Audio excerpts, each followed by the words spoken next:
Sunrisers Hyderabad এসআরএইচের শক্তি শক্তিশালী batting line up Travis Head, Abhishek Sharma, Nitish Kumar Reddy এবং হেনরিক ক্লাসেনের মতো বিস্ফোরক ব্যাটসম্যান রয়েছে।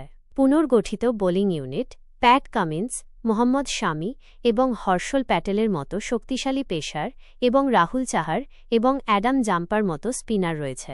রাজস্থান রয়্যালস এর শক্তি শক্তিশালী টপ অর্ডার যশস্বী জয়সওয়াল, সঞ্জু স্যামসন এবং রিয়ান পরাগের মতো পেসপ্রবণ ব্যাটসম্যান রয়েছে।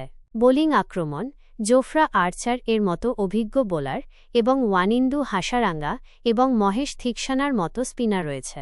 রাজস্থান রয়্যালস এর দুর্বলতা তুলনামূলকভাবে অনভিজ্ঞ বোলিং আক্রমণ, ব্যাকআপ বিকল্পের অভাব। ১৩ বছর বয়সী ব্যাটসম্যান বৈভব সূর্যবংশীর মতো তরুণ খেলোয়াড়দের ওপর নির্ভরতা।